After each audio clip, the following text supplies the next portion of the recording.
Bonjour à tous, bienvenue à ce webinaire qui est consacré au retour d'expérience de la SAS Métavarese. Je crois que tout le monde me connaît, mais je me représente tout de même. Je suis Jean-Paul Sauzet, je suis conseiller énergie-climat à la Chambre d'agriculture d'Isère.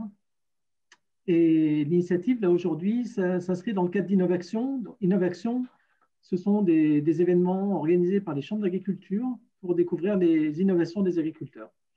Alors, on a convié la plupart des agriculteurs, et je suis assez surpris de ne pas en voir plus dans ce tour de table. On avait choisi comme cible les agriculteurs déjà engagés dans les projets de méthanisation pour éviter, sur un format aussi court, d'avoir à rappeler les grands principes de la méthanisation. A priori, tous ceux qui sont invités ont déjà des bonnes bases de connaissances de cette filière, des procédés et des finalités. Donc, on voulait surtout se centrer sur le retour d'expérience d'un projet en construction, qui est celui de Métavarese. Donc, comme les visites sont plutôt compliquées à organiser avec la situation sanitaire, on a réalisé une vidéo sur place à la fin de l'année. Vous l'avez peut-être déjà visionnée, mais on va la revisionner ensemble. C'était en novembre dernier. Ensuite viendra le temps des échanges avec les associés de Métavarese. Nous avons Véronique Pinet qui apparaît aussi dans la vidéo et qui est présente avec nous et avec qui vous pourrez dialoguer. Et Marie Mallet, qui est conseillère territoriale de la Chambre d'agriculture pour le secteur Hébert, donc le secteur concerné entre Bièvre et Rhône.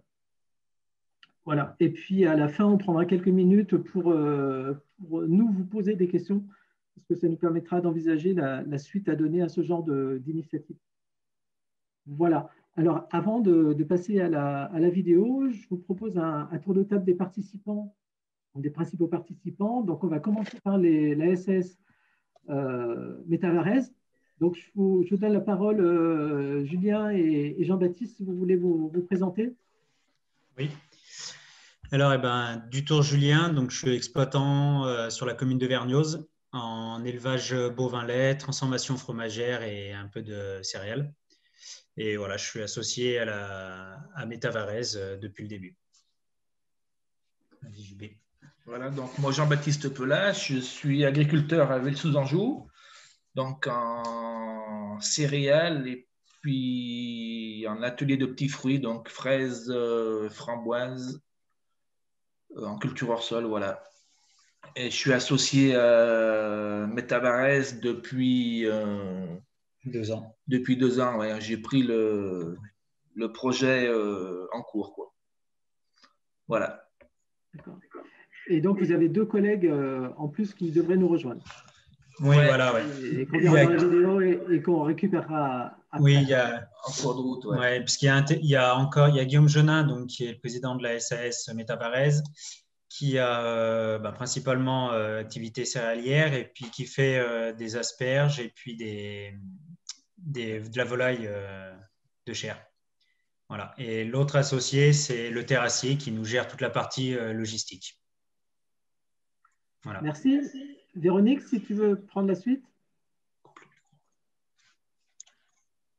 Oui, bonjour, Véronique Pinet. Moi, je représente GRDF.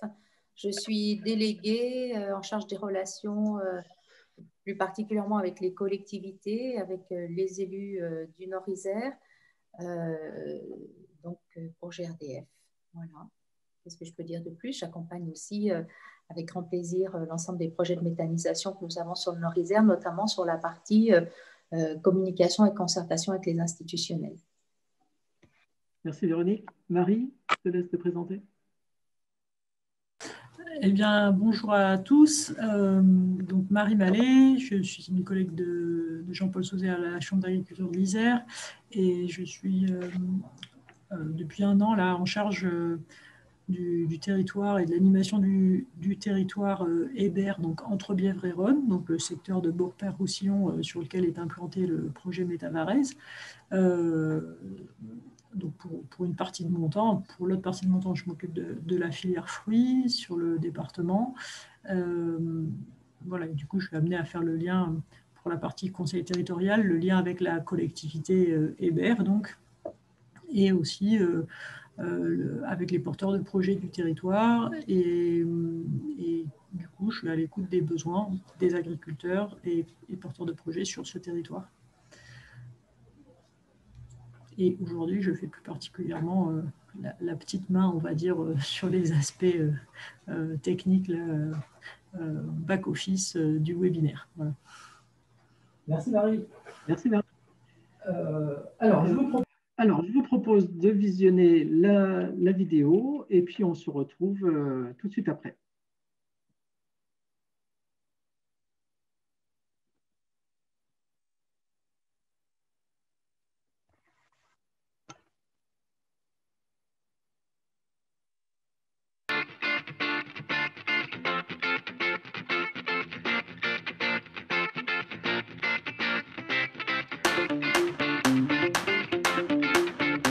On est 4 sur la société SAS Métavares, donc 3 exploitations agricoles et un terrassier.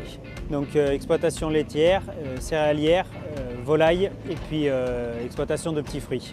Et le terrassier est là pour gérer la partie logistique avec la partie transport. Et on est en rayon de 10 km par rapport au site de la Méta. C'est une partie qui est un peu compliquée en soi parce qu'on travaille à plusieurs, donc il faut accepter les idées de chacun.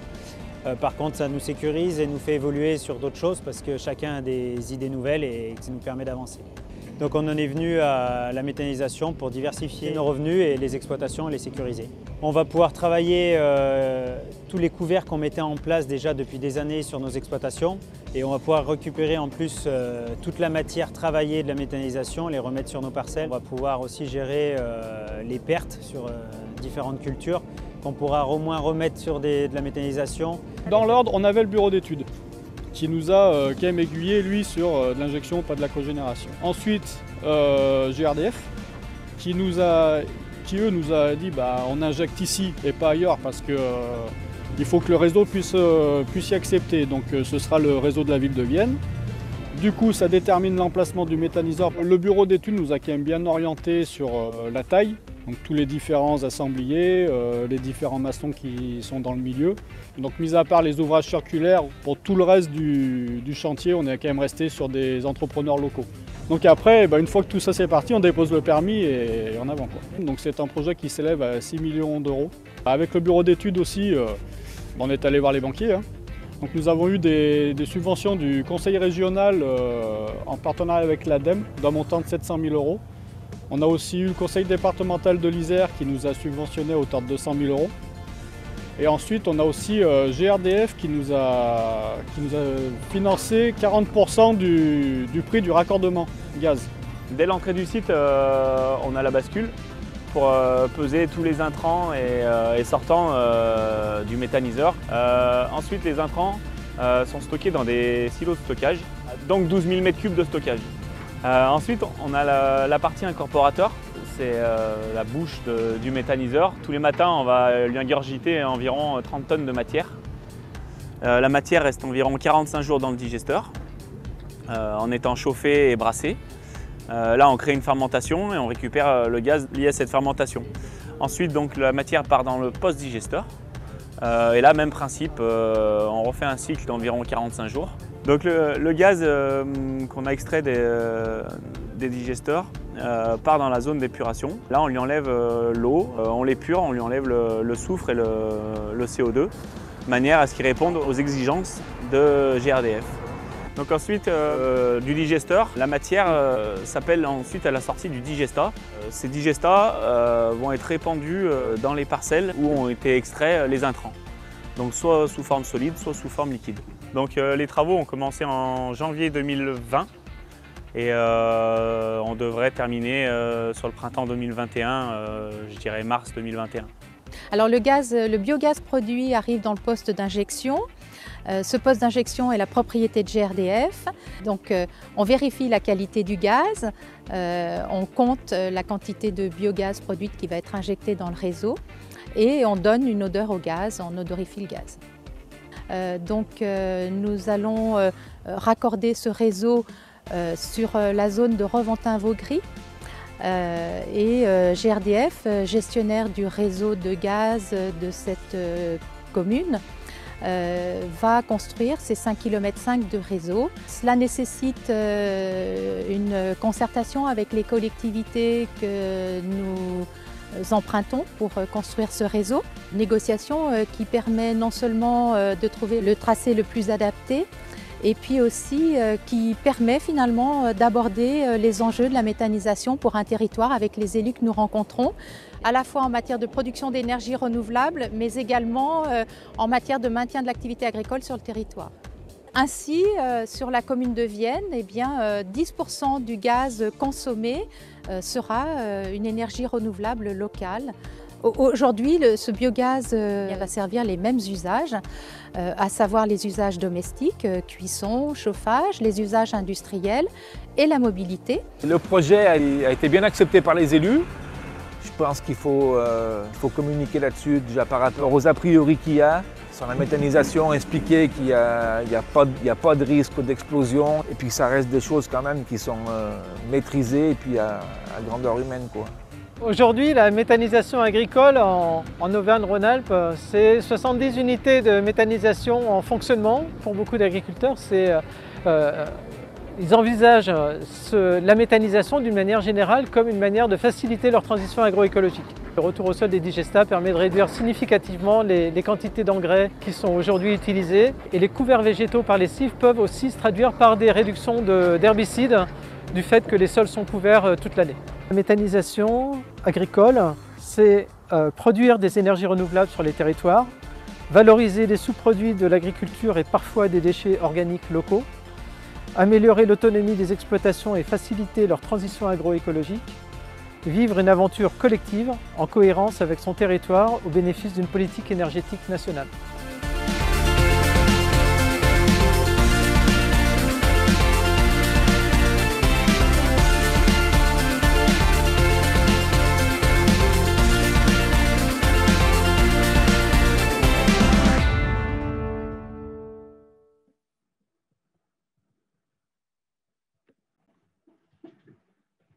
Alors, nous voilà de retour.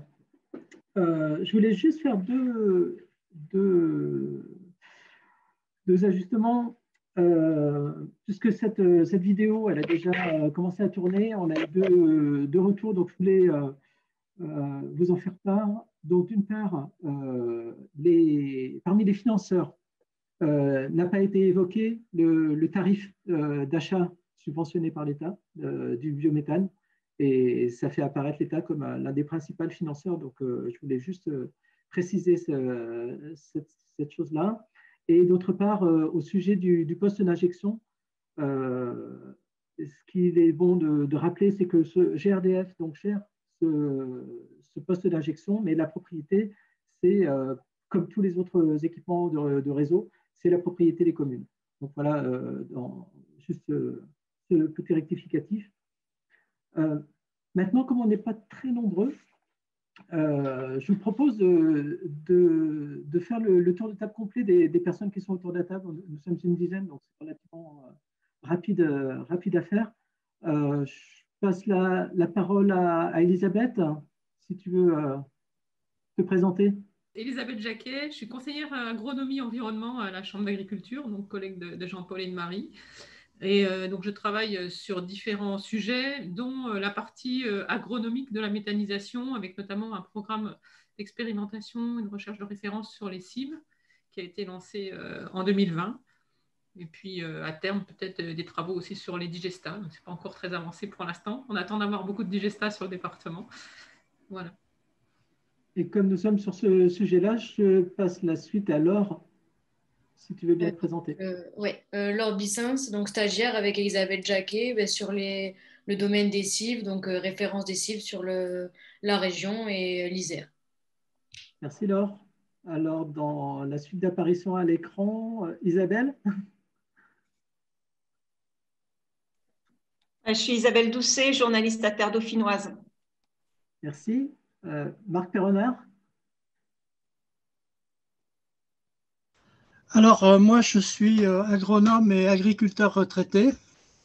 Je m'intéresse à la méthanisation surtout pour des questions agronomiques, pour le maintien de la fertilité des sols, avec quelques questions, notamment sur le fait que comment on fait pour la vie du sol quand on a brûlé toute la matière organique labile qui nourrit la vie du sol. Donc, quelle est la prise en compte de ce facteur dans tous les projets de méthanisation? Merci. Maxime?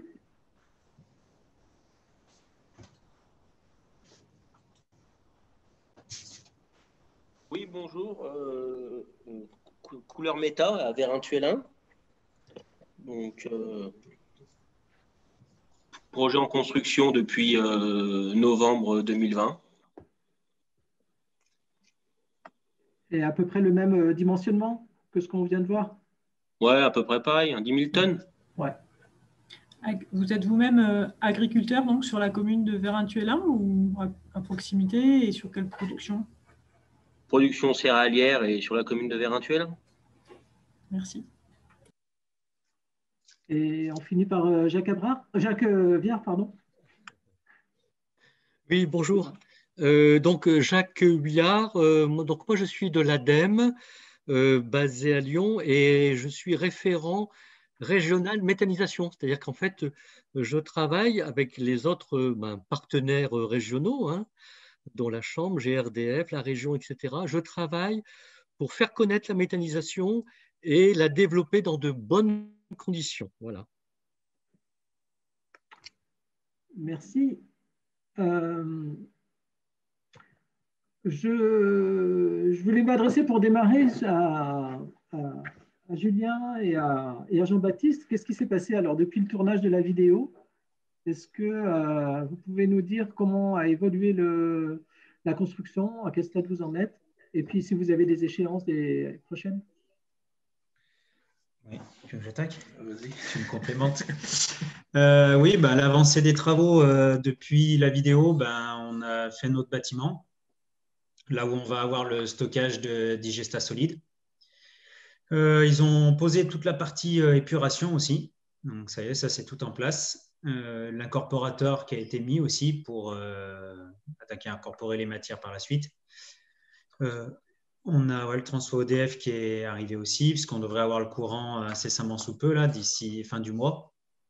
Ce qui va nous permettre derrière de pouvoir monter toutes les bâches, les gazomètres exactement sur le post-digesteur et le digesteur et sur la fosse de stockage. Parce qu'on a besoin d'avoir le courant pour laisser un compresseur en route permanent pour maintenir les bâches gonflées. Voilà, qu'est-ce qu'on a eu d'autre qui ont avancé Après, on commence à avoir pas mal de monde qui vient nous voir pour nous amener de la matière. Donc, que ce soit des déchets de fruits, de légumes. Voilà, il y a plusieurs entreprises qui sont voisines, qui sont intéressées pour pouvoir nous ramener des déchets. Voilà. Donc, c'est quel type de déchets? C'est des déchets, j'imagine, issus de transformation locale, petites entreprises locales, quoi. Ouais. Oui, voilà, c'est ça. Oui. Petites ou moyennes, des épluchures, beaucoup d'épluchures de fruits et légumes. Et toujours en lien au monde agricole. Voilà. Voilà. Et après, prochaines échéances, ça va être début avril, fin mars, début avril. Normalement, on devrait attaquer à remplir le digesteur pour mettre en chauffe. Si on n'a pas de retard là sur la fin. Ça a été convenu comme ça avec Metalac pour pouvoir démarrer. Donc l'injection est prévue pour fin juin, début juillet. Début d'été. Ouais, c'est ça. C'est un peu plus lent parce qu'on remplit avec du lisier de bovin qui est froid et la montée en température, surtout à cette période-là, qui risque d'être un peu plus longue que prévu, quoi.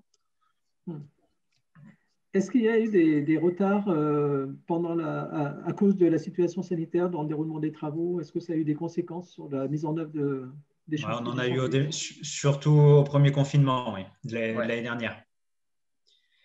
Ça a arrêté déjà les maçons pour commencer, au moins 15 jours, 3 semaines. 3 semaines. Ouais. Et la partie process, c'est pareil, ils ont démarré un peu plus tard pour faute d'approvisionnement de pièces. Donc, je pense qu'on a perdu en tout au moins 2 mois à peu près. Donc aujourd'hui, c'est vrai qu'il faut qu'on arrive à pouvoir injecter fin juin, début juillet, parce qu'on a des échéances financières qui arrivent début septembre. Donc voilà, si on veut être dans les clous du départ, ça serait pas mal qu'on arrive à injecter.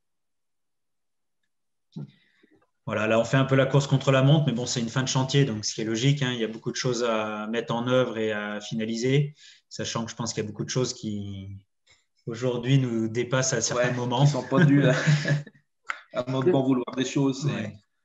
Ouais, de quel type c'est en fait, c'est un peu une toile d'araignée, quoi. C'est si un certain poste n'est pas fini, ils ne peuvent pas mettre les réseaux sous tension, ils ne peuvent pas faire les essais. Donc, c'est tout un... C'est un cercle vicieux. C'est un engrenage, quoi. Et si l'engrenage il démarre mal ou qu'il y a un poste qui n'est pas fini, ben, il ne démarre pas ou il s'arrête, quoi. Et là, c'est la coordination des corps de métier, c'est ça? Oui, c'est la coordination des corps de métier. C'est surtout avec EDF pour la mise sous tension du transformateur, quoi. D'accord. Parce que les essais, on est obligé de faire les essais donc, des armoires électriques, de toute l'installation avec un courant, ce qu'ils appellent un courant sûr. On ne peut pas alimenter par notre groupe électrogène, quoi. Donc voilà. Et toute cette phase-là, en termes d'accompagnement, vous avez un maître d'œuvre? Oui. Ouais, qui nous aide beaucoup, qui coordonne tous les corps de métier, toutes les entreprises, quoi. Ouais, qui fait un rétro-planning assez souvent et qui change assez souvent. Ouais. Mais ils sont quand même très présents, enfin, ils sont bien présents sur le chantier et ils nous ont quand même bien accompagnés, moi, je trouve. Oui. Le début, on avait trouvé qu'on était un peu laissé vouer à nous-mêmes, mais c'est vrai que finalement, il n'y avait pas grand-chose à gérer, puisque c'était vraiment une partie terrassement et béton. Donc, c'est vrai que... Et là, ils sont quand même régulièrement sur le chantier et les entreprises, enfin, on reçoit les mails en copie pour coordonner les entreprises. Ils sont quand même présents, quoi. Et après, on a Brice qui est du métier, donc un de nos associés qui est de la partie, qui nous a très honnêtement sorti de beaucoup de choses que je pense qu'on serait gratté la tête si on n'avait pas eu un terrassier ou une personne de ce milieu-là, quoi. C'est clair qu'on a eu un très bel accompagnement grâce à lui. Ouais. Très bien. Voilà. Je voulais juste rappeler les règles par rapport aux interventions. Donc, vous avez deux possibilités, hein, soit par les messages, soit avec réaction pour demander la parole. Si vous cliquez dedans, vous pouvez lever la main. Et comme ça, on va engager un tour de table avec les personnes qui veulent questionner nos invités.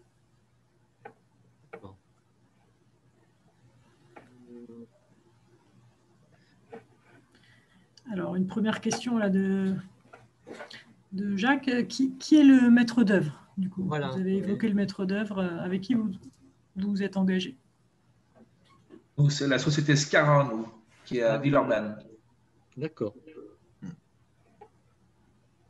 Donc après, ils ont plusieurs comment dire, on peut être accompagné à plusieurs niveaux, quoi. Ils ont un accompagnement qui est plus léger. Enfin, ils ont deux niveaux d'accompagnement. Et nous, on nous a poussé, même les banques nous ont poussé à prendre l'accompagnement optimal. Optimal pour... parce que sur les retours que les banques avaient, il y avait quand même pas mal de soucis dans la dernière ligne droite d'organisation avec toutes les entreprises. Donc, nous, on a pris la meilleure, ce qu'ils nous proposaient de mieux. Voilà. Parce que là, ils nous suivent énormément avant la mise en route, ils vont nous suivre pendant et l'après mise en route, on va avoir un suivi grâce à eux aussi. Ils l'auront à distance, donc ils pourront voir exactement tout ce qui se passe. Sachant que c'est des personnes avec qui on travaille déjà depuis quelques années, donc ils vont nous suivre par la suite. On a des interlocuteurs pour différentes choses qui est liées à la méta. Autant pour la partie digesta que pour la partie incorporation, biologie. Voilà, il y a différentes personnes qui gèrent sur le bureau Scara pour le suivi. Et puis, ils offrent quand même pas mal de formations qui sont liées à la méthanisation, quoi. Pour les coûts d'épandage, pour tout ce qui est la partie la législation sur les sites, il y a les conformités pour l'électricité, ils offrent quand même beaucoup de choses, quoi. Bien. Voilà.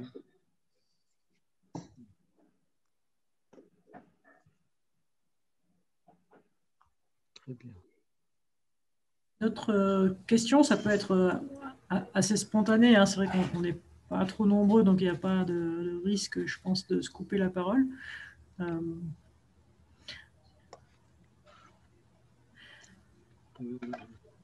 Je rebondirai sur ce que vous êtes en train de décrire concernant la maîtrise d'œuvre et du coup l'engagement que vous avez pris avec SCARA.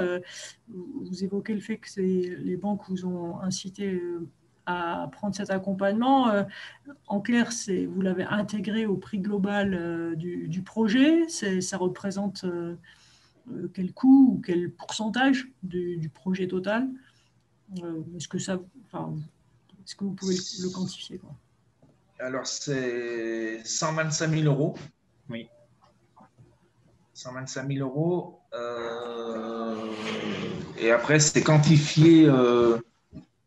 C'est qu'il y avait un nombre de réunions. Oui, il y avait un nombre par rapport à ce montant-là, il y avait un nombre de réunions prévues pour la coordination de la totalité du chantier. Et le nombre de réunions, je ne me rappelle plus combien c'est. Moi non plus. C'est vrai que je ne me souviens plus non plus. Ouais. Il faut dire qu'en fait, il faut être honnête qu'on s'est laissé un peu guider aussi. Ils gèrent, au début, on les voyait jamais, on les voyait rarement. SCARA, la personne qui gérait la partie chantier venait un peu voir comment ça se passait. Mais comme je vous disais, la partie terrassement et béton, entre guillemets, je ne dis pas que c'était pas important, mais ils venaient pour faire le point avec les boîtes intervenantes, voir que tout était OK. Mais c'est vrai que là, quand on arrive sur la dernière phase, la dernière ligne droite, ils sont un peu plus présents pour pouvoir justement, ce que disait Jean-Baptiste, coordonner tous les corps de métier pour que tout le monde soit en phase. Ce qui n'est pas forcément une masse à faire, mais à mon avis, ont beaucoup plus l'habitude que nous. On aurait été un peu dans le vague. Surtout en ce moment, là, il y a 5-6 corps de métier qui sont sur le chantier. Ouais. Qui sont sur le chantier, donc c'est un peu compliqué, quoi, pour coordonner tout le monde. Oui. Quel est le positionnement, je dirais, de SCARA? Est-ce qu'il est seulement maître d'œuvre ou est-ce qu'il est associé pleinement au projet? Est-ce qu'ils ont des parts dans la société? Non, pas chez nous. Non, ouais. Ils sont juste là pour le suivi, mais ils ne sont pas associés avec nous. Ils ne sont pas associés chez nous, non. Ok. Après, ils prennent. Oui, on sait qu'ils prennent des parts dans certaines méthanisations. Dans beaucoup de méthanisations, ils sont quand même actionnaires. C'était un choix de notre part de partir seul, quoi. Entre associés agriculteurs. Voilà. Je reviens sur les banques là, avec une question du coup de Madame Pinet. Est-ce que vous avez eu une écoute positive dès le premier contact? Et est-ce que plusieurs d'entre elles se sont montrées intéressées pour vous accompagner? Est-ce qu'elles-mêmes se sont prêtées, je dirais, au jeu ou vous ont fait des propositions concrètes en termes d'accompagnement? Nous, c'est le Crédit Agricole qui nous a un peu suivis depuis le début. Alors, au tout début du projet, à la base, on était parti on avait démarré, je pense, comme beaucoup de méthanisation, au moins dans la région, sur de la cogénération. Et quand on a vu en fait la rentabilité au nombre d'associés qu'on était, on avait vu que ce n'était pas forcément rentable. Mais là, à ce moment-là, on avait contacté plusieurs banques qui eux-mêmes ne voulaient pas forcément nous suivre, mis à part le Crédit Agricole qui avait un suivi au niveau méthanisation. Voilà, qui nous ont donné confiance parce que c'était une personne à la base qui nous a suivis du départ avec le Crédit Agricole qui était sur la Bretagne, donc qui avait déjà financé des méthaniseurs. Donc c'est vrai que ça a aidé à ce moment-là. Et après, pour revenir sur le Crédit Agricole du départ a été intéressé par notre projet. Voilà, c'est vrai qu'on est les 4 associés. On est les 4 associés où on est tous au Crédit Agricole, donc c'est vrai que ça aide aussi. Ils nous ont quand même accompagnés depuis le départ avec notre conseiller, la personne qui gère la partie méthanisation. Donc, voilà, on a suivi dans ce sens. Il y a Brice qui vient d'arriver. Excusez-moi. On va te laisser de la place. Bonjour et bienvenue, Brice. Bonjour, excusez-moi. Il va falloir qu'on se rapproche. Avec les banques, donc, on avait commencé à les voir en 2019, au mois d'août, il me semble, pour leur présenter notre projet, quoi, avec un premier jet financier, quoi. Donc là, leur avis, c'était quand même un avis positif. Et donc, on leur avait dit qu'on allait quand même revoir tous nos devis et voilà, tous les devis qu'on avait et pour essayer de finaliser quand même ce qu'on voulait exactement. Et on a finalisé et on a représenté notre projet au mois de novembre-décembre. Oui.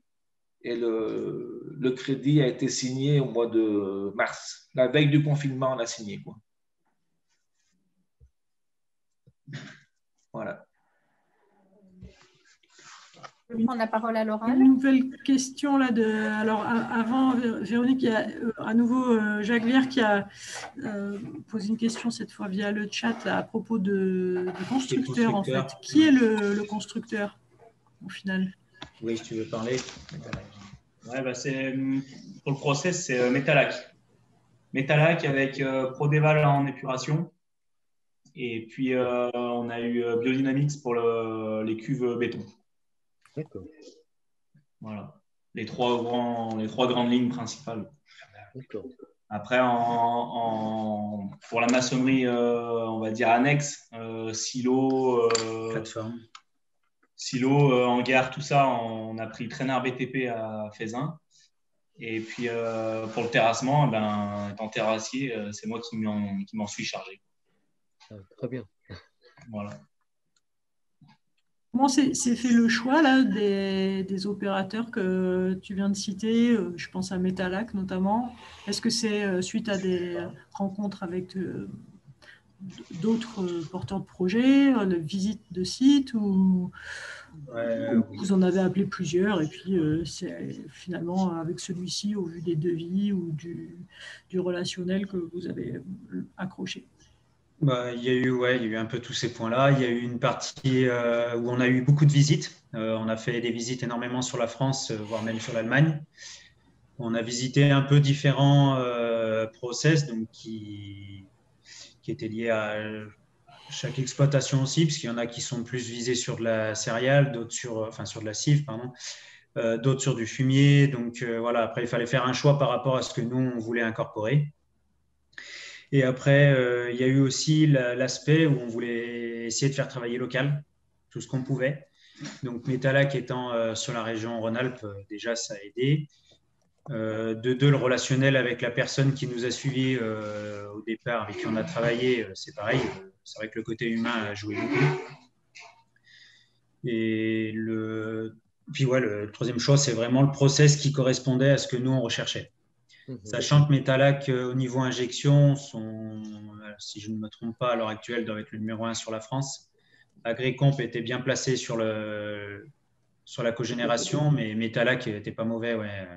Sachant que Agricomp aussi, pour le principe, c'est que c'était très, c'est pas péjoratif, mais très allemand, très droit. On ne pouvait pas déroger à ce que nous, on voulait.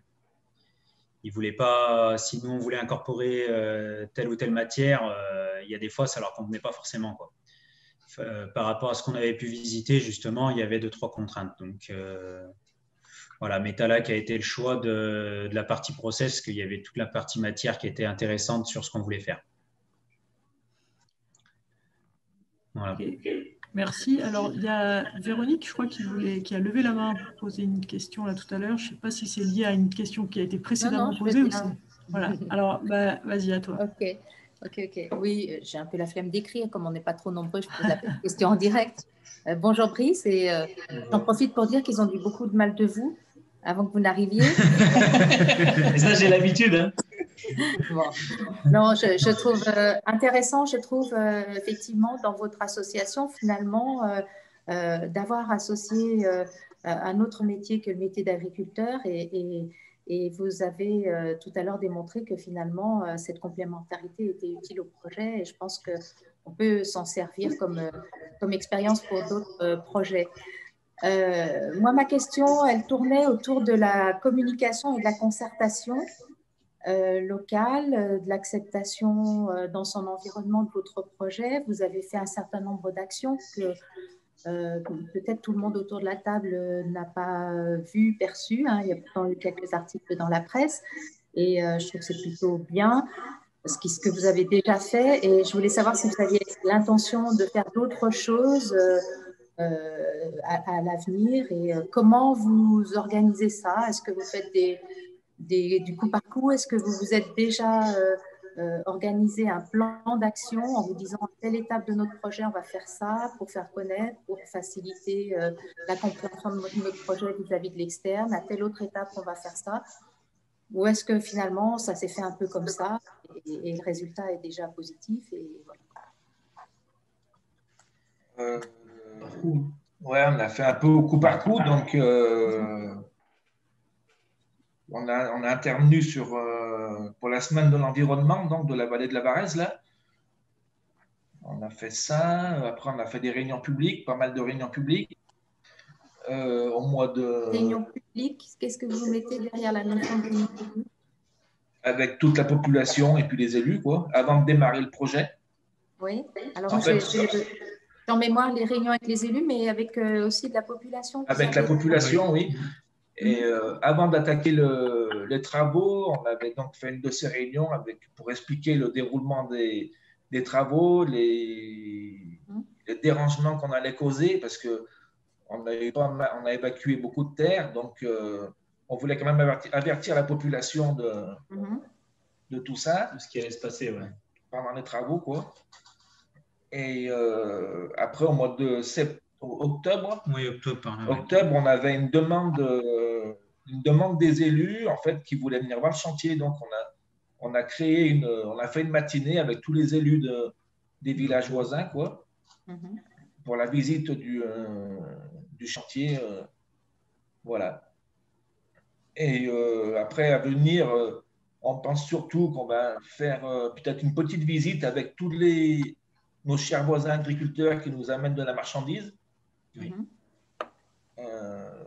Voilà, et puis après, quand ça sera peut-être plus avancé, les élus voudront revenir, je pense. Voilà, on va faire de toute façon une sorte d'inauguration. Voilà, c'est ça. Est-ce que vous avez un site internet? Non. Non, pas encore. Bah après, on va dire qu'au plus simple, on va pouvoir faire un site lié par Facebook où on peut mettre au moins des photos, des vidéos.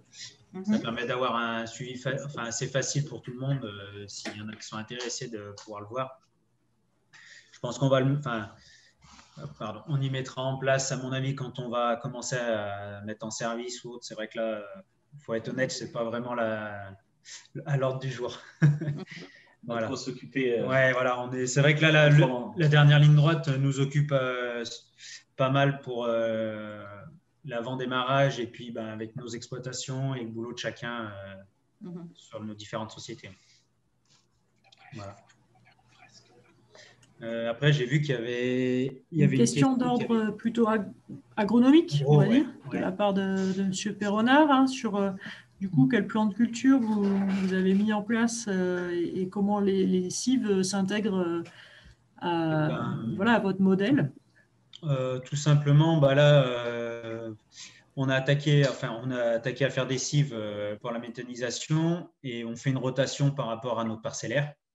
Donc, pour éviter d'exporter en permanence sur la même année ou les 2 ans qui suivent sur les mêmes parcelles.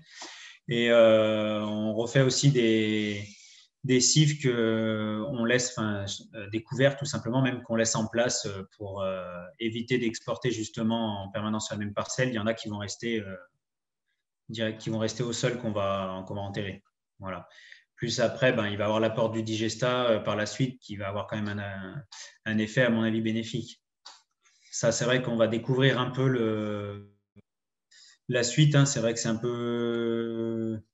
peu vague pour nous. On rentre un peu dans quelque chose que les méthaniseurs nous dévoilent moyennement ce qu'ils font, parce que la méthanisation c'est pas vieux non plus, donc il n'y a pas de retour assez important pour qu'on puisse essayer de mettre telle ou telle chose en place. Donc là, pour l'instant, on continue un peu à faire ce qu'on faisait déjà à l'heure actuelle, avec des couverts qu'on laisse en place et des couverts qu'on exporte. Et pour ma part, en tant qu'éleveur, dans tous les cas, j'exporte de l'ensilage toutes les années où je faisais une rotation, donc j'ai intégré en plus à ma rotation. Est-ce que sur les cibles, vous pouvez préciser justement voilà, techniquement comment vous y prenez, enfin, quelles espèces sont implantées, voilà, de camp à camp, et puis dans le prévisionnel, enfin, les rendements qui sont prévus, quoi. Oui. Je continue. Alors après, ouais, sur les cives, donc on a deux catégories qu'on sème à l'automne. Donc la première année, donc l'année dernière, on avait fait un essai de cives, c'était que des seigles fourragés. Et on n'a pas eu un résultat très satisfaisant, bon, sachant qu'on découvrait un peu la plante, parce qu'on n'en avait jamais fait. On n'a fait que 18 tonnes de matière brute à l'hectare. Là, cette année, on a fait un mélange de différentes variétés avec différents seigles, donc forestiers, fourragers et différentes variétés de même de seigles, plus du triticale biomasse.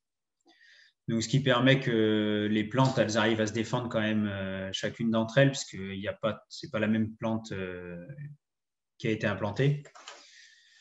Donc là, on vise, faut qu'on arrive quand même à faire au moins 25 tonnes de matière brute pour bien faire. Si on arrive à en faire plus, ça serait bien. Sachant qu'il y a des méthaniseurs, des associés de méthaniseurs à droite à gauche qu'on a côtoyés, qui nous disaient qu'ils arrivaient avec ces variétés-là de faire 35 tonnes de matière brute à l'hectare. Donc bon, c'est vrai qu'on a encore pas mal à apprendre. Et après, pardon.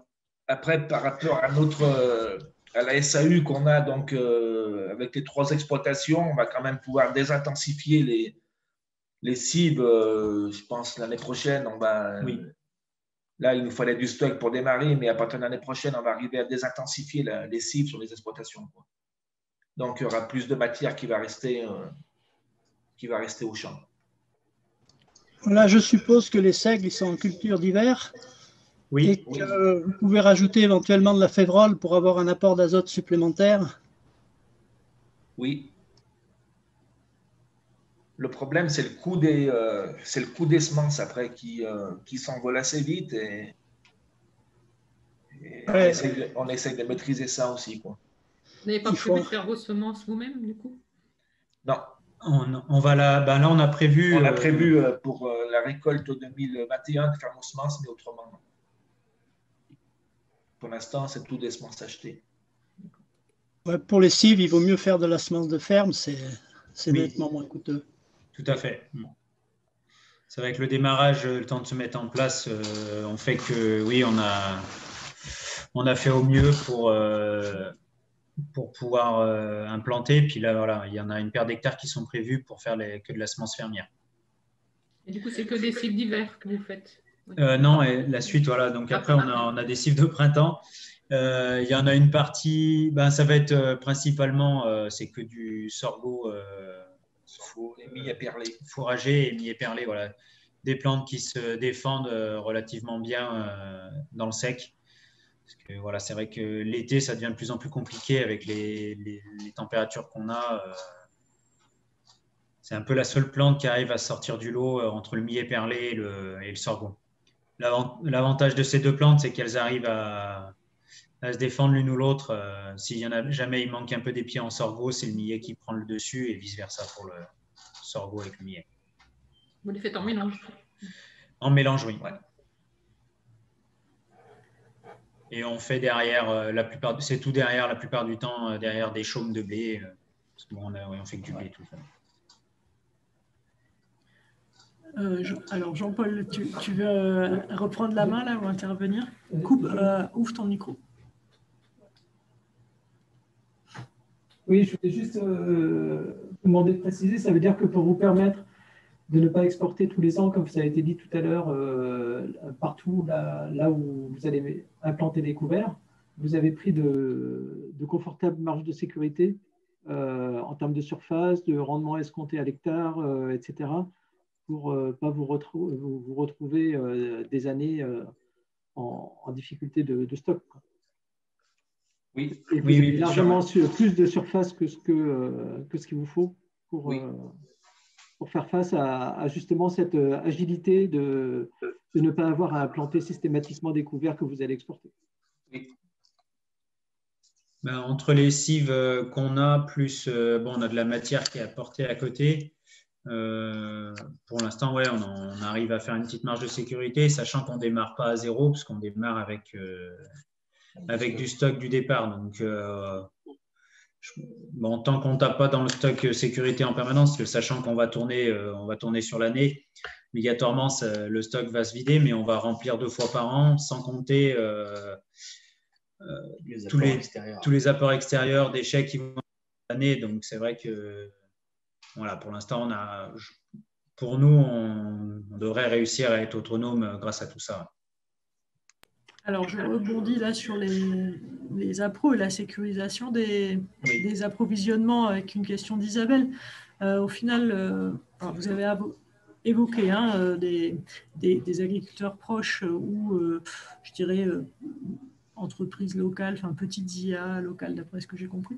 Est-ce que vous pouvez préciser un peu le nombre d'apporteurs et finalement la quantité que ça peut représenter, la part que prennent ces apports extérieurs dans vos approvisionnements? Alors la part… C'est encore un petit peu flou, c'est en train de se mettre en place. C'est encore… on a des choses, on va dire, plus ou moins validées et après, on a beaucoup de pourparlers. On est en plein dedans, donc tout n'est pas encore validé. On n'a encore pas les tonnages exacts non plus. Ça va être difficile de vous donner des chiffres un peu concrets parce que même nous, on a un peu des ordres d'idées, un peu à droite, à gauche, tout ça, mais on est dans l'étape du moment là. C'est quelque chose que vous aviez quand même chiffré au préalable dans le prévisionnel du projet, ou finalement non, parce que vous estimiez être suffisamment autonome, je dirais. Et auquel cas, la deuxième question qui vient, c'est est-ce que les apporteurs que vous avez évoqués tout à l'heure, ils sont venus spontanément à vous, ou est-ce que vous aviez déjà un peu sondé, je dirais, les alentours au lancement du projet, quoi? Les apporteurs extérieurs, ça n'avait pas été… on ne les avait pas inclus dans le plan de, si vous voulez, de quantité qu'il fallait avoir. Donc, c'est que du bonus pour nous. Après, ça s'est fait pour ma part, moi, je suis associé sur d'autres structures. Et en fait, c'est des autres associés qui font de la transfo, qui font du commerce de fruits, qui amènent des déchets, quoi. Après, c'est surtout Julien, toi, c'est un copain à toi. Oui. C'est toutes des connaissances très, très proches. Des associés sur un magasin de producteurs. Voilà, c'est toutes des connaissances très, très proches qui nous amènent déjà de la marchandise, quoi. Et par rapport à la question, actuellement, il n'y a rien qui a été contractualisé avec eux.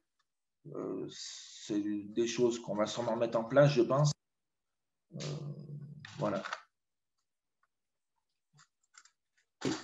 Merci. On revient sur les cives avec 2 questions. La première, donc de Jacques.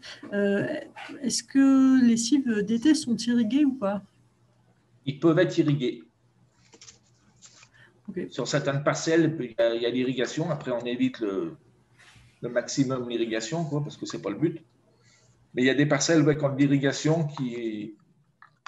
Oui, la parcelle est équipée, quoi. Voilà, est équipée, oui. Bah, vu qu'on a encore nos cultures, enfin, on a toujours nos cultures alimentaires par les autres, donc obligatoirement, on a privilégié quand même l'irrigation là-dessus, parce que La problématique, c'est de pas, de pas mélanger, de pas arroser plus les cives que les cultures alimentaires et vice-versa, parce qu'à un moment donné, il faut se retrouver sur les deux sites, autant sur la méthanisation que sur nos exploitations. D'où le choix du millet perlé et du sorgho qui demandent énormément moins d'eau, surtout. Sachant qu'à l'époque où on les sème, on arrive toujours à avoir des fois un orage ou deux sur le mois d'août qui fait que ça les sauve assez facilement.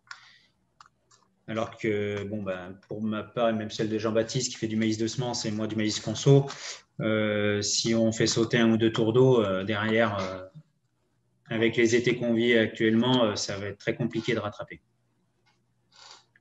Voilà. Alors, une question de Maxime, là, de confrère, donc je dirais sur un projet à Vérin-Tulin. Au final, vous avez mis en culture, là où vous prévoyez de mettre en culture, combien de surface en cive et avec quel rendement moyen? Ça, c'est la première question. Et deuxième question, du coup, à combien... Alors, Maxime, vous me reprendrez si je traduis mal la question. Est-ce qu'il y a vous constatez un différentiel entre, au final, ce qui avait été prévu dans l'étude avec l'apport des cives et le rendement, finalement, le volume plutôt, ou le tonnage produit en réalité? Alors la surface entre les cives d'été et cives d'hiver, il y a autour de 500 hectares qui sont emblavés. Après les rendements, on n'a eu qu'une année. Alors on n'a qu'une année, mais sur le prévisionnel, on était parti à 20 tonnes. Oui, 20 tonnes. De matière brute à l'hectare, quoi. Toutes cives confondues. Donc voilà.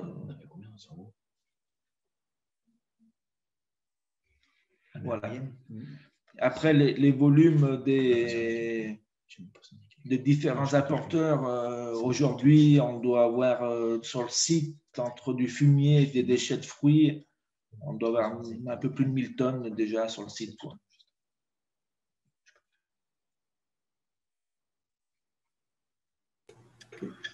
Voilà. En tout cas, avec les chiffres que vous avez évoqués tout à l'heure, même si c'était une première année, à savoir le sec fourragé à 18 tonnes de matière brute par hectare, ou ce que vous escomptez là sur le mélange de seigle et triticale biomasse à 25 tonnes par hectare, si je ne dis pas de bêtises, on retombe bien sur les estimations qui étaient prévues, quoi.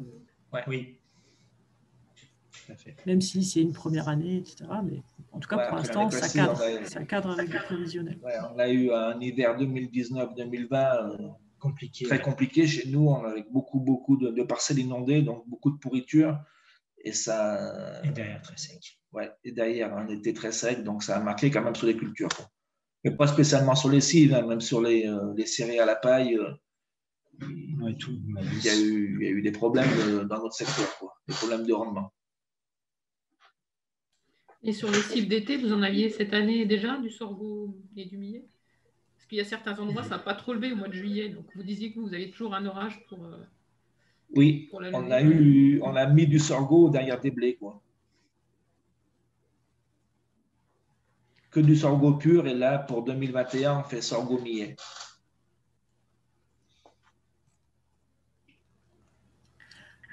On peut prendre éventuellement une ou deux questions pour boucler. On s'était donné 1 heure pour ce webinaire, sachant qu'on a démarré vers 14h05, 14h10. Donc voilà, s'il y a encore une ou deux questions, une précision ou un témoignage, allez-y. Bon, je continue alors. Vous disiez que vous faisiez déjà des couverts avant et que vous avez remplacé plus ou moins par les cives. Vous les avez transformés en cives qui vont dans la méthanisation. Du coup, vous n'avez pas changé votre assolement, vos rotations. En fait, c'est simplement venu remplacer les couverts que vous faisiez pour d'autres usages, ou ça a modifié aussi les autres cultures que vous faisiez? Ouais, ça a modifié. Non, c'est qu'avant, il y a déjà On a mis en place l'histoire des couverts, surtout parce que on fait partie d'un GE déjà au moins, Guillaume là qui est absent, où on avait déjà mis en place une histoire de couverts qu'on laissait en place.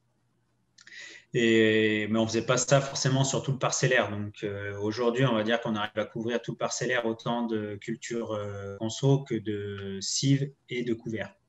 Donc après, c'est à nous de faire notre rotation par rapport à notre assolement, notre surface. Donc voilà. Mais ça n'a pas. Au contraire, moi, pour ma part, parce que j'ai la plus petite surface sur le site. Mais ça m'a permis plutôt de couvrir tous mes sols pour pouvoir justement éviter d'exporter en permanence. Parce qu'avant, moi, j'enlevais la paille, j'enlevais le maïs aussi et le sorgho pour l'ensilage des vaches. Donc derrière, je me suis dit qu'il fallait que je fasse différemment. La méthanisation, au contraire, ça permet de revoir un peu ses plans et de changer d'optique. Voilà. Alors, une question d'Isabelle qui n'a rien à voir avec les cibles. Là, on revient plus sur la partie amont finalement et chantier. Et avant même de lancer le chantier, il s'agit quand même de trouver une parcelle pour implanter ce méthaniseur. Et puis, j'imagine que du choix aussi de l'emplacement dépend le raccordement au réseau, ou plutôt le raccordement va se raisonner forcément en fonction de l'emplacement du méthaniseur. Alors, je vous livre la question telle qu'elle est rédigée. Avez-vous facilement trouvé l'emplacement pour implanter le méthaniseur? Oui, facilement, oui, on va dire oui, parce que ça faisait longtemps qu'on y travaillait dessus. À la base, on avait 2 terrains, dont celui-là qui était prévu dans l'emplacement, et il y en avait un autre qui était plus sur le réseau de Salaise, exactement, à peu près. Voilà, la problématique, en fait, ça a été vite réglé, c'est que tout ce qui est parti Salaise, après, il fallait refaire un maillage avec Albon, tout simplement parce qu'il n'y avait pas assez de débit de gaz à une certaine période, si on voulait augmenter en puissance. Donc, on est parti du côté d'Aubrive pour aller justement sur le réseau de Vienne, qui pouvait accepter une augmentation par la suite. Et après, de deux, c'est que le terrain là où on est implanté, le site est implanté, on a accès facilement à toutes nos parcelles, et puis on a beaucoup de chemins d'accès autres que les routes. Ça aussi, c'est un avantage pour pouvoir accéder au site sans forcément passer par les routes. Voilà. Du coup, concrètement, est-ce que c'est une parcelle que vous avez acquise ou qui était déjà à vous, qui était dans votre parcellaire initial? Voilà, c'était une parcelle qui était dans le parcellaire de Guillaume, donc qui du départ nous a dit voilà, les 2 parcelles qu'on avait à disposition pour étudier au démarrage, c'était à Guillaume, donc on a éliminé la première et on est arrivé sur celle-ci, et du départ il avait dit voilà, je peux mettre à disposition 2 hectares pour faire le site. Sachant que ça nous avantageait aussi, c'est que pour aller sur le réseau de Vienne, d'aller au branchement du Moine Reventin, c'était beaucoup plus court que de partir sur la première parcelle qui était plus sur Louz, qui était un peu plus loin. Donc, obligatoirement, nous rallongeait le raccord de gaz. Voilà. Après, les premières habitations sont quand même assez loin. Je crois que la première, elle est à 500 mètres. 800 mètres, ouais, pas loin. Les premières maisons, donc on est assez isolé par rapport au voisinage. Ouais. Très bien. Et on a un accès qui est quand même assez pratique par rapport à la Nationale 7. Oui, voilà, on a 500-800 mètres de la Nationale 7, donc même pour les travaux, ça a été un avantage. Pour les travaux et puis même pour l'approvisionnement, pour la matière, on est quand même bien desservi. Ouais, l'emplacement du méthaniseur, le choix de la parcelle est assez stratégique, entre trouver le bon compromis entre raccordement au réseau, éloignement du voisinage pour éviter les dérangements, et en même temps une desserte assez complète pour faciliter les accès au moment du chantier, et bien sûr après pour tous les allers-retours, remplir le méthaniseur et puis les épandages, quoi. Peut-être on peut finir avec une question sur le coût. Hein. Finalement, on en revient toujours un peu à ça. C'est le nerf de la guerre, vous le savez bien. Alors, question de Jacques. Le budget final sera-t-il égal au budget prévisionnel ? Finalement, est-ce qu'il y a des dépassements de coûts sur ce projet ou pas? Vous en êtes où là aujourd'hui par rapport au prévisionnel? Non, pour l'instant, le chantier niveau budget se tient bien. Alors, ça fait un peu le yo-yo. Il y a des postes où on a réussi à économiser un petit peu, d'autres postes où, à l'inverse, on met des suppléments. Après, où il y a des petits postes aussi qu'on n'avait pas forcément prévus ou pensés qui se rajoutent. Mais l'un dans l'autre, les plus et les moins, on va dire qu'on est à quelque chose près au budget de départ. Si jamais il y a un dépassement, il sera très faible. On peut dire qu'on a tenu le budget. Bon. Alors, ce que je vous propose… On peut faire un tour de table de rendement aussi. Hein. Tu veux faire l'autre tour? Ok, bon, Jean-Paul propose un tour de table pour finir. Donc, ce sera peut-être plus direct et c'est quelque chose qu'effectivement on peut partager comme ça tous ensemble. Alors, du coup, tu as remis ton micro. Ouais, c'est bon. Oui. Eh ben… Oui, moi, je vous propose juste d'avoir vos réactions à chaud après une heure comme ça sur ce format pour savoir comment vous voyez voilà, est-ce que l'expérience mérite d'être reconduite sur des visites d'unités comme celle qu'on a faite aujourd'hui ou bien sur d'autres sujets, sur des formats courts?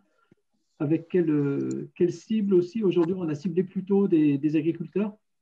Bon, on n'a pas rencontré le succès avec les agriculteurs, mais il y a peut-être, j'aurais peut-être dû faire une relance ou on verra comment on s'y prend. Mais il peut y avoir d'autres cibles aussi, collectivités locales pour travailler et informer, sensibiliser différents types de publics. Qu'est-ce que vous en pensez? Qu'est-ce que ça vous inspire? Très bien. Moi, je veux bien prendre la parole, c'est Véronique. Bon, tu peux toujours t'auto-flageller, Jean-Paul, mais je trouve que c'était très bien et je comprends que tu sois peut-être déçu parce que le nombre de visiteurs n'est pas au rendez-vous, mais peut-être que ça mériterait une deuxième session, justement, avec peut-être un message plus explicite ou plus accrocheur, peut-être, je ne sais pas, c'est peut-être dans le message d'envoi que les agriculteurs n'ont peut-être pas bien compris l'objet et l'intérêt pour eux, mais je trouve que c'était un joli galop d'essai et qui montre, bien que nous ayons autour de la table des initiés et des gens qui connaissent en plus déjà le projet, il y a quand même eu des questions, il y a quand même eu des choses nouvelles qui sont sorties de cet échange. Donc, ça montre bien l'intérêt qu'il pourrait y avoir à le reproduire en essayant effectivement d'élargir le cercle. Il y a peut-être la plage horaire qui correspondait peut-être pas forcément aux exploitants, c'est possible. Hein. Après, c'était que des gens concernés par la méthanisation qui cherchaient à se lancer ou c'était vraiment ouvert à d'autres personnes? Non, c'était ouvert alors, en fichier, j'ai à peu près 150 exploitations qui sont engagées dans des projets de méta. Donc, qui sont des sociétés de méthanisation. C'est bizarre de leur part qu'ils ne soient pas… Parce que c'est vrai que… L'objet de la réunion qui était peut-être pas assez explicite pour eux. Je ne sais pas. Il faudrait revoir le message peut-être pour l'affirmer. C'est étonnant. C'est vrai que nous, on n'a pas eu l'occasion d'échanger. Enfin, on a échangé sur site. Hein, donc, je pense que comme tout porteur projet, on a échangé sur différents sites où on allait visiter, mais on n'a pas eu l'occasion de faire des échanges même comme ça, parce que je pense qu'au cours d'une discussion, on a tellement… Enfin, il y a plein de questions qui arrivent. Aujourd'hui, on est plus sur la fin et on aura forcément, nous aussi, d'autres qui vont nous arriver puisqu'on n'aura pas réponse à tout. Mais je pense que pour des porteurs de projet, c'est pas mal. Ouais.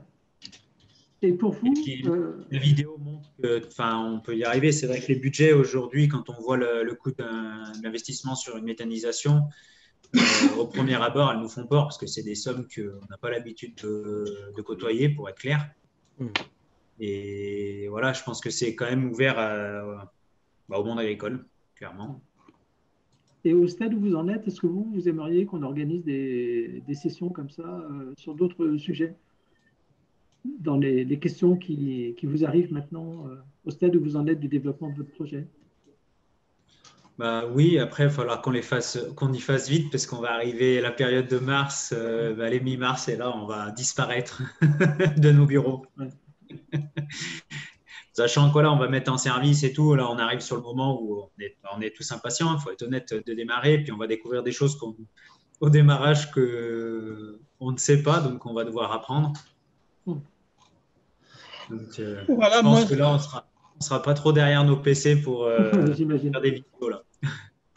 Moi, je veux bien intervenir en tant qu'association environnementale pour dire que les agriculteurs sont en premier lieu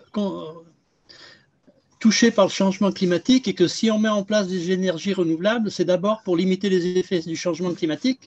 Donc, c'est très important pour eux de réussir une méthanisation qui va permettre de continuer à séquestrer du carbone dans le sol parce qu'il ne se retrouve pas dans l'atmosphère, mais autre part, essayer de mettre en place des cultures pour faire énormément d'économies sur les engrais de synthèse, les engrais solubles qui sont très consommateurs d'énergie. Donc, moi, je vois dans ces plans de méthanisation l'occasion de parler un peu d'agronomie, puis de réintroduction de légumineuses, au moins dans les cives, et si possible en culture principale, justement pour économiser là-dessus, parce que la méthanisation, elle ne fabrique pas d'engrais azotés, elle rend l'azote organique soluble plus rapidement, mais elle n'en fait pas davantage qu'il y en a dans les effluents. Donc, si on veut réduire la part les 9% d'émissions liées aux engrais azotés, eh bien, il faut travailler des parcours de culture qui vont capter de l'azote atmosphérique et le mettre directement dans le sol ou dans le méthaniseur pour pouvoir le restituer aux cultures suivantes. Et je pense que aborder la méthanisation par de bonnes règles agronomiques, ça pourrait peut-être intéresser des agriculteurs si on présente les cultures intermédiaires non pas comme des contraintes liées à la directive nitrate, mais comme des moyens de regagner en fertilité et en autonomie par rapport aux intrants. Et ça, la FNSEA, je suis désolé pour eux, mais ils ont pris ça comme une punition au lieu de prendre ça comme une opportunité pour gagner en autonomie. C'est un petit peu l'erreur que je reprocherais à la FNSEA qui n'a pas compris ce qu'était la directive nitrate.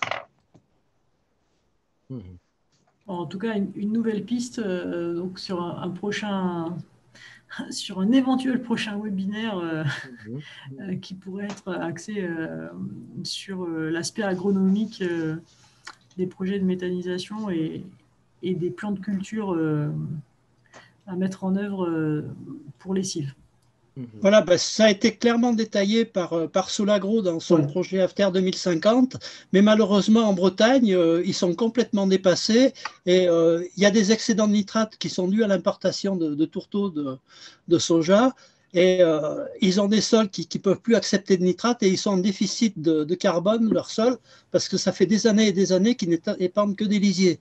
Donc ils ont un équilibre là aussi à retrouver qui est mal géré d'un point de vue agronomique. Fort heureusement, on n'est pas à ce niveau-là tout à fait dans nos territoires, mais justement, la méthanisation doit permettre de garder d'améliorer ce niveau d'autonomie. C'est pour l'intérêt des agriculteurs que je parle. Bien sûr. Oui.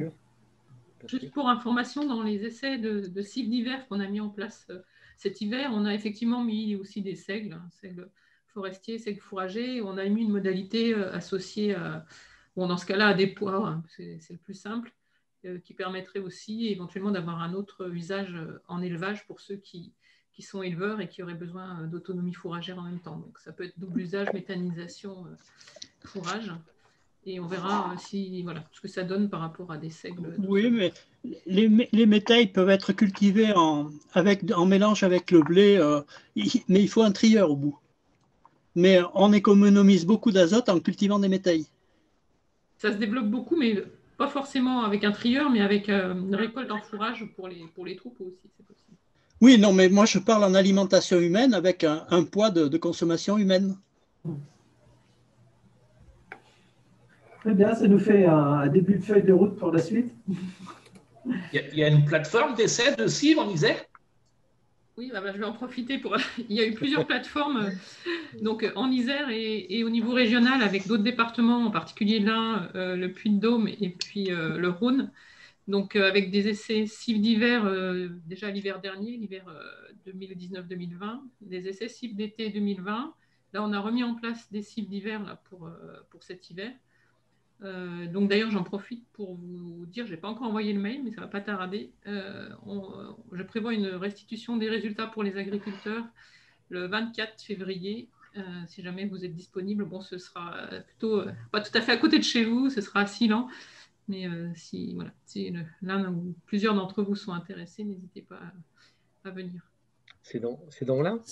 Silan, c'est près de Saint-Étienne-de-Saint-Joire, c'est vraiment... C'est pas à l'autre bout du département non plus, quoi. Donc c'est bien, a priori, surtout pour les agriculteurs. Enfin, on verra après combien de personnes, parce qu'en ce moment, c'est compliqué avec les jauges de salles. Donc, je demanderai un retour de savoir à peu près qui veut venir pour ne pas dépasser les capacités des salles. Et puis, j'en profite pour vous dire que je crois que Laure vous a écrit et téléphoné pour ses retours d'enquête dans le cadre du même programme. Alors, on a eu des éléments aujourd'hui, mais si jamais vous voulez compléter, envoyez-moi plutôt à moi, parce que Laure s'en va demain. Écoutez, en tout cas, très bien. Moi, j'ai beaucoup apprécié cette séquence. Toujours précieux d'entendre les porteurs de projets raconter un peu leur histoire, comment ça avance, les difficultés, etc. Moi, j'ai trouvé ça extrêmement précieux. Je souhaite effectivement qu'on puisse reproduire. Finalement, le webinaire est pas mal pour ça. Après, il faut peut-être trouver le jour et l'heure, effectivement, pour que ça corresponde aux contraintes des agriculteurs. Un jour qui pleut et un soir. Voilà. Merci beaucoup. C'est très, très précieux, vos témoignages. Bien, un grand merci à nos intervenants et particulièrement aux associés de Métavares qui ont bien voulu jouer le jeu et de la vidéo et de cette séquence d'échange avec vous. Merci aussi à Véronique Pinet pour sa disponibilité et puis son engagement pour promouvoir la méthanisation agricole auprès des collectivités locales notamment. À Marie pour son appui efficace pour animer les échanges. Et puis, je suis à votre disposition à tous pour questions liées au développement des projets. Et bonne suite alors pour de nouvelles aventures.